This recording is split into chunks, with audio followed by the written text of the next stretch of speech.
Bab 709. Hahaha. Kalau begitu kamu harus bisa memakanku. Tracy tertawa sambil masuk ke dalam mobil. Kemudian ia membuka jendela mobil dan bersandar santai ke jendela. Oh, ya. Terima kasih untuk hari ini. Akhirnya hati nuranimu terlihat. Daniel menatap tangannya dan memeriksa dengan sekilas. Ingat disinfeksi. Atau akan terinfeksi. Aku tahu. Tracy mengangkat tangannya dan tersenyum. Aku masih memerlukan tangan ini untuk menghadapimu. Aku tidak akan membiarkannya terluka. Baiklah, Daniel tersenyum simpul. Berbalik badan masuk ke dalam mobil. Kedua mobil berangkat bersamaan secara berdampingan.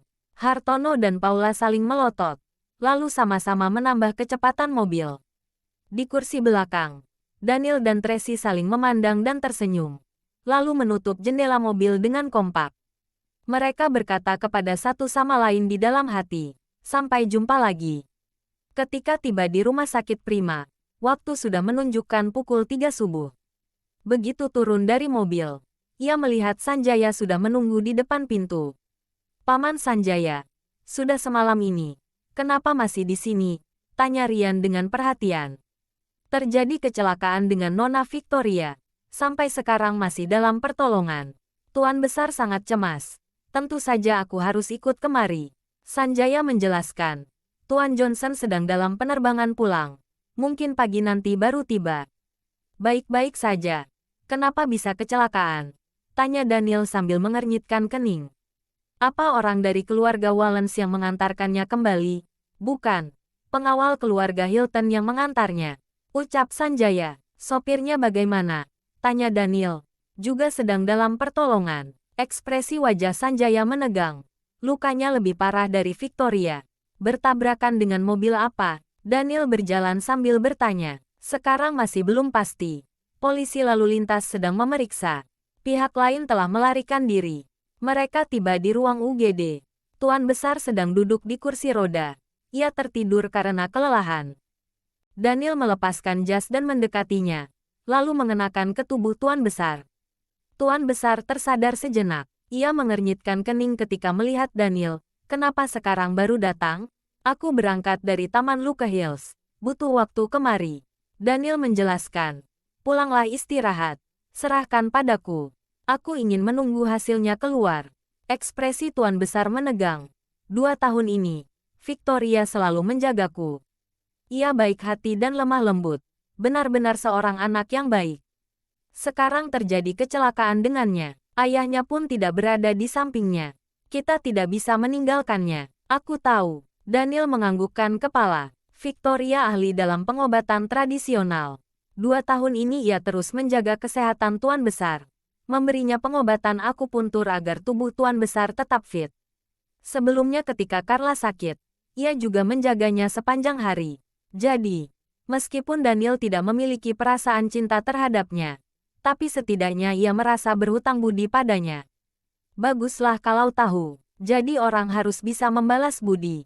Tuan Besar menghela napas dalam-dalam. Pergilah istirahat. Aku akan memanggilmu begitu hasil keluar. Daniel membuat isyarat tangan. Sanjaya lekas mendorong Tuan Besar pergi. Daniel menunggu di depan ruang UGD. Rian pergi memeriksa situasi. Tak berapa lama, ia kembali melapor. Polisi bilang, mobil lain itu sengaja menabrak dan membuat mobil Nona Victoria terbalik. Keadaan detailnya masih dalam pemeriksaan. Beritahu mereka. Segera selidiki. Ada kabar apapun beritahu aku. Sudah kusampaikan. Di saat ini, pintu ruang UGD terbuka. Dokter keluar dan berkata, pasien sudah melewati masa kritis. Bagus kalau begitu. Akhirnya Daniel menghela napas dan melihat ke arah Rian. Kamu tunggu di sini. Aku pergi cari kakek. Baik, Daniel memberitahu kabar ini kepada Tuan Besar. Akhirnya, Tuan Besar tenang. Daniel ingin mengantarnya pulang istirahat. Tetapi Tuan Besar menolaknya. Ia ingin Daniel tetap di rumah sakit menjaga Victoria. Daniel tidak bisa membantahnya. Terpaksa menunggu di rumah sakit. Lalu, meminta Rian mengantarkan mereka pulang. Setelah Tuan Besar pergi, tak lama kemudian, Johnson baru tiba. Ia berlari kecil-kecilan menuju ruang UGD. Setelah mendengar putrinya telah melewati masa kritis, ia baru menghela napas lega. Bab 710. Daniel melihat jam tangannya, lalu berbicara kepada Johnson. Presdir Johnson, aku pulang dulu. Pagi nanti ada rapat penting. Baik, terima kasih. Johnson menjawab dengan sungkan. Daniel menganggukkan kepala dengan sopan, lalu buru-buru meninggalkannya. Johnson melihat punggungnya. Raut wajahnya berangsur-angsur gelap. Bukankah Presdir Daniel sungguh kelewatan? Pengawal berkata dengan marah. Kita baru datang. Dia langsung pergi, mungkin ia memang ada urusan bisnis. Tapi Nona terluka seperti ini. Dan ia bahkan tidak bisa bersandiwara sejenak. Victoria cinta sepihak padanya. Sungguh sangat disayangkan. Johnson mendesah dalam. Linda memiliki temperamen yang keras. Aku bisa memahami Daniel. Kenapa dia meninggalkannya? Tapi, Victoria anak yang baik hati dan lemah lembut. Kenapa ia juga harus mendapatkan akhir seperti ini? Nona Victoria terlalu baik hati dan lemah lembut. Tidak boleh dimanfaatkan pria. Pengawal merasa emosional. Saya rasa, seharusnya Anda mendesaknya agar Nona besar secepatnya menikah ke keluarga Wallens. Masalah ini mana bisa didesak? Gumam Johnson. Sudahlah. Sekarang aku berharap Victoria cepat sembuh. Daniel buru-buru pulang. Mandi, ganti baju dan bersiap pergi ke kantor. Tuan besar hendak mengantar anak-anak ke sekolah. Ketika melihatnya, ia sangat terkejut. Kenapa kamu pulang? Bukannya kamu di rumah sakit? Sudah melewati masa kritis. Tuan Johnson juga sudah datang. Daniel berjalan keluar sambil mengancingkan jasnya. Hari ini aku ada urusan. Aku ke kantor dulu. Kamu, Tuan besar baru saja ingin emosi. Tetapi anak-anak ada di sana. Ia terpaksa menahan amarahnya. Papi, sampai jumpa. 3 anak melambaikan tangan kepada Daniel. Anak baik, Daniel berjongkok memeluk mereka. Lusa nanti. Setelah urusan selesai, Papi akan membawa kalian main ke pantai. Oke, anak-anak sangat penurut. Mereka memeluk Daniel, lalu naik mobil. Tuan besar menarik Daniel ke samping. Ia bertanya dengan kesal. Apa yang terjadi? Victoria ada di rumah sakit. Kenapa kamu pulang? Ia sudah melewati masa kritis. Tidak dalam bahaya lagi. Selanjutnya adalah urusan dokter. Aku di sana juga tidak bisa berbuat apa-apa. Ucap Daniel dengan acuh tak acuh. Kamu, sudahlah, kakek. Daniel memotong ucapan tuan besar. Lalu melihat jam tangan. Aku ada urusan penting. Aku pergi dulu. Setelah berbicara, ia buru-buru naik mobil. Tuan besar kesal hingga urat biru di wajahnya muncul. Tetapi apa boleh buat? Ia tidak boleh marah-marah di hadapan anak-anak. Akhirnya ia terpaksa mengikuti kemauan Daniel. Kakek buyut kenapa? Carla melihat ekspresi tuan besar suram. Ia memeluk boneka aplacanya sambil mendekat untuk menghiburnya. Apa papi membuatmu marah? Nanti aku omeli dia. Carla anak baik. Amarah tuan besar mereda ketika melihat 3 cicitnya. Kalian yang paling patuh. Kakek buyut langsung senang ketika melihat kalian. Kakek buyut, apa yang papi lakukan hingga membuat kakek buyut marah? Carles memiringkan kepala bertanya dengan penasaran. Tidak ada apa-apa. Tuan besar mengalihkan topik. Sekarang apa kalian sudah terbiasa dengan sekolah baru? Bagaimana hubungan kalian dengan para guru dan teman-teman? Sangat bagus sekali. Aku berkenalan dengan banyak teman baru. Teman sebangku aku adalah darah campuran. Kedua anak mulai menceritakan keadaan sekolah. Mereka bercerita dengan penuh semangat. Sedangkan Carlos duduk di samping mengoperasikan tabletnya. Ia fokus dengan gambar di layar. Merpati robotnya sedang mengudara di Bukit Haruna, memotret sebelah sisi pemandangan bukit itu. Hanya saja, merpati tidak bisa terbang terlalu tinggi, jadi tidak bisa menangkap keseluruhan pemandangan Bukit Haruna. Ia berencana, malam ini akan mengambil merpatinya kembali untuk diperbaiki lagi. Rosie berjongkok di kepalanya. Kepala kecilnya mulai mengantuk. Di saat ini, sebuah mobil Rolls-Royce Silver lewat di samping mereka. Tiba-tiba, terdengar suara kicauan elang dari dalam mobil itu. Rosie menggigil ketakutan. Tubuhnya gemetaran. Bab 711. Carles merasa ada rasa hangat mengalir dari atas kepalanya. Sekujur tubuhnya menegang. Lalu matanya melihat ke atas. Aduh, Rosie buang air besar di atas kepala Kak Carlos. Carles menunjuk Rosie dan berteriak terkejut. Astaga, Carla lekas menutup mata. Tidak berani melihat. Menjijikkan sekali. Wajah Carlos murka dan suram. Ia berseru sambil menggertakkan gigi. Rosie. Huhu. Rosie lekas terbang dan mendarat di sofa. Ia menatap Carlos dengan ketakutan. Takut. Takut. Kamu yang buang air besar di atas kepalaku dan kamu takut? Carlos marah hingga wajahnya memerah. Carlos. Seharusnya Rosie ketakutan karena suara tadi. Jangan marah. Tuan besar menenangkannya. Cuci rambut dan bersihkan dulu. Setelah berbicara, ia membuat gestur tangan. Para pelayan di samping lekas membawa Carlos mencuci rambut. Untung saja hari ini menggunakan mobil pelayan. Mobil itu lengkap dengan segala keperluan. Rosie, kemari. Carla mengulurkan tangan kepada Rosie. Rosie lekas terbang ke dalam dekapannya. Menggunakan kepala kecilnya mengusap wajah Carla. Ia seolah ingin berbaikan. Kedepannya jangan sembarang buang kotoran di kepala orang. Mengerti? Carla mengajarkannya dengan sabar. Kak Carlos paling suka kebersihan. Kalau kamu begini, ia akan marah. Takut, takut, takut. Rosie berulang-ulang mengucapkan kata ini. Barusan suara apa? Aku juga takut.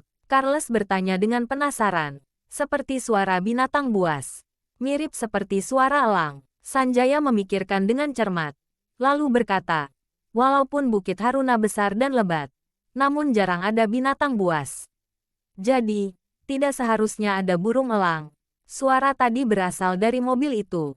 Walaupun tuan besar sudah berumur, tetapi sensitivitasnya melebihi orang biasa. Atau mungkin binatang peliharaan. Siapa yang akan memelihara elang? Sanjaya mengernyitkan kening. Tidak. Rakyat negara Emron boleh memelihara binatang buas. Dengar-dengar, Tuan El senang memelihara binatang liar. Sebelumnya kita mencurigai bahwa orang yang tinggal di Villa Sisi Utara adalah keluarga Moore.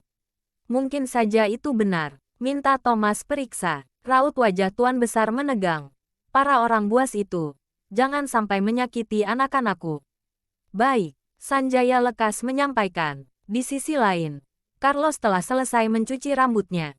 Ia sedang mengeringkan rambut menggunakan pengering rambut. Ia memegang cermin dan memeriksa dengan teliti. Meskipun tidak ada kotoran tersisa, tetapi hatinya masih tidak nyaman. Ia merasa kepalanya bau. Carlos, jangan cemas. Sudah dicuci sangat bersih. Hibur Tuan Besar. Aku tidak jadi ke sekolah. Carlos tidak bisa menerima bau kotoran di kepalanya ini. Ia mengernyitkan kening. Nanti aku pulang bersama kakek buyut. Baiklah. Tuan Besar tahu. Carlos anak ini sama persis dengan Daniel. Ia memiliki OCD kebersihan tingkat tinggi. Jika tidak dibersihkan dengan benar, ia tidak akan tenang seharian. Carlos mengelap rambutnya, lalu kembali duduk ke sofa dan lanjut mengoperasikan tabletnya. Tadi ia mendengar ucapan Tuan Besar dan Paman Sanjaya. Ia juga ingin tahu, apakah suara tadi itu benar suara elang. Ia membuka sistem navigasi dan dengan cepat menemukan mobil Rolls-Royce Silver. Ia lekas mengendalikan merpati robotnya mengikuti mobil itu. Saat ini, mobil itu sudah masuk ke jalan hijau Villa Sisi Utara, lalu berhenti di depan villa itu. Turun dua gadis muda dari mobil. Mereka membuka bagasi belakang dan mengeluarkan sangkar burung. Dalam mobil itu ada seekor elang buas. Ark, terdengar suara kicauan elang dari dalam tablet, membuat seluruh orang di mobil ketakutan. Rosie mengepakkan sayap dan masuk ke dalam celah pelukan Carla dengan panik. Hu, seru Rosie. Carla meringkuk di sofa ketakutan, hingga wajahnya memucat. Jangan takut, itu suara dari dalam tabletku. Ucap Carlos dengan cepat. Apa yang terjadi? Tanya Tuan Besar kebingungan. Aku mengendalikan merpati robotku ke Villa Sisi Utara untuk melihat-lihat. Ternyata mereka memang memelihara seekor elang. Ketika Carlos melihat ke tablet, para wanita itu sudah membawa sangkar burung masuk ke dalam villa. Bab 712. Kurang ajar, Tuan Besar murka. Apa mereka tidak bisa memelihara binatang lain, malah memelihara burung elang? Memangnya mereka bisa mengendalikannya? Benar sekali. Sanjaya juga tidak percaya. Aku akan mengabarkan berita ini pada Tuan Daniel. Biar ia mengatasi hal ini. Carlos, coba kamu lihat lagi. Siapa yang tinggal di Villa Sisi Utara? Tuan Besar ingin memastikan. Apakah benar orang dari keluarga Moore? Sekelompok wanita muda. Carlos melihat ke arah layar lagi. Ia menyadari bahwa ada yang menatap kamera merpati robotnya. Ia panik. Lekas memindahkan merpati robotnya. Tetapi sudah terlambat. Dor, terdengar sebuah suara tembakan. Lalu layar tablet Carlos menjadi putih dan terdengar suara rusak.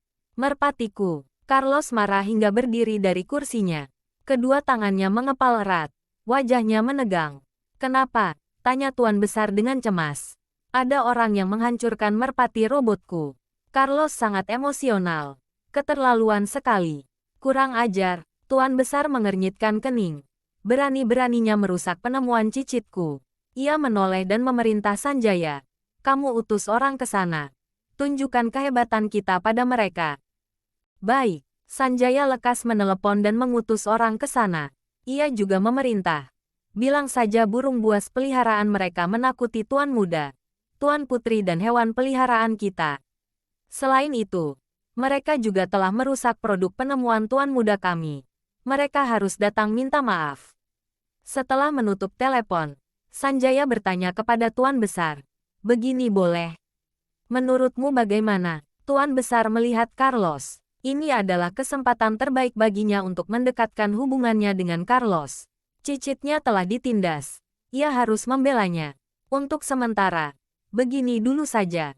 Carlos mengernyitkan kening. Walaupun ia sangat marah, tetapi ia tetap berpikir secara logika. Aku menggunakan merpati robot untuk mengintip mereka. Aku juga salah. Tapi, mereka juga tidak perlu menghancurkan merpatiku, kan? Memangnya tidak bisa dibicarakan dulu? Benar kata Tuan Muda. Sanjaya mengangguk-anggukkan kepala. Mereka juga memelihara burung elang ilegal dalam negara. Carlos berkata dengan marah. Hari ini, ia berkicau langsung mengagetkan Rosie. Jika kedepannya mereka bertemu bagaimana? Bukankah elang itu akan memakan Rosie? Takut, takut. Rosie lekas masuk ke dalam celah dekapan Carla.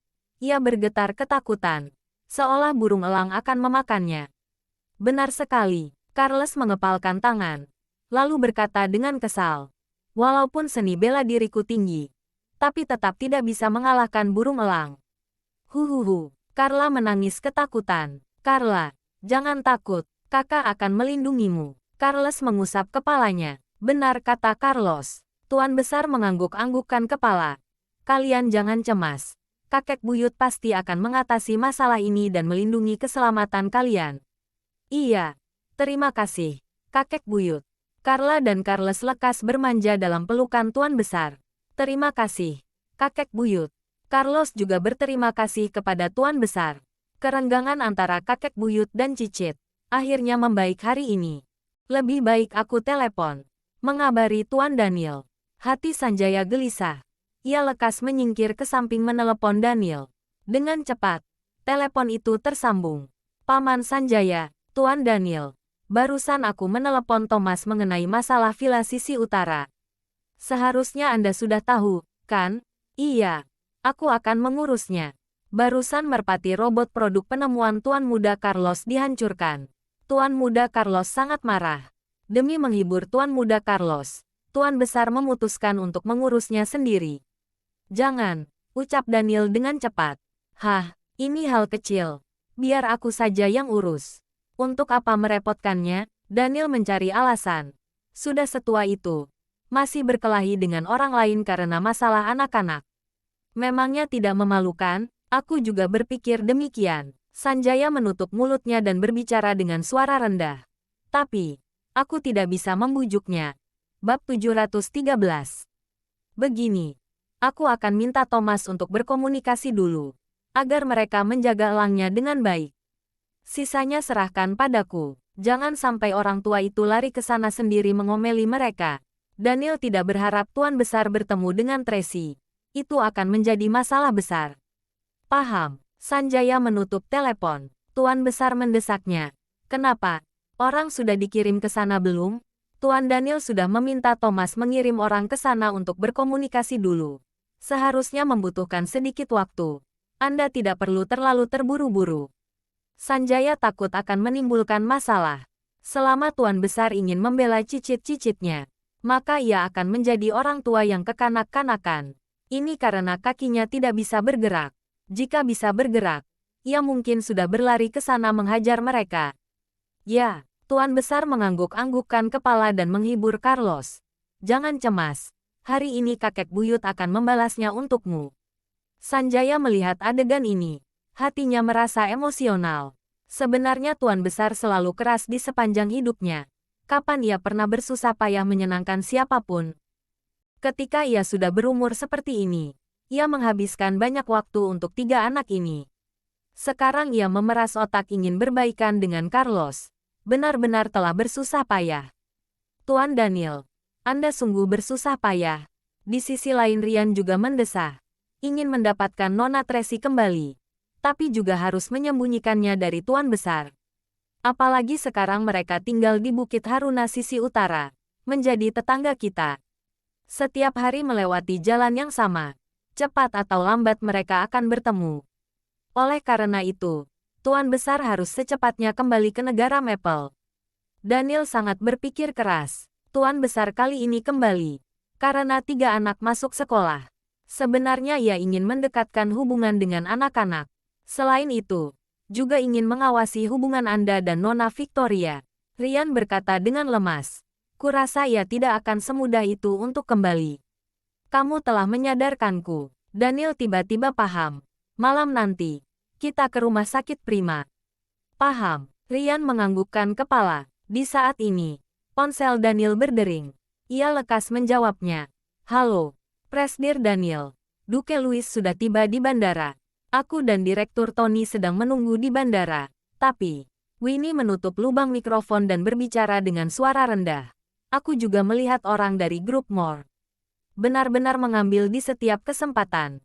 Daniel menyunggingkan senyuman. Apa Tracy ke sana?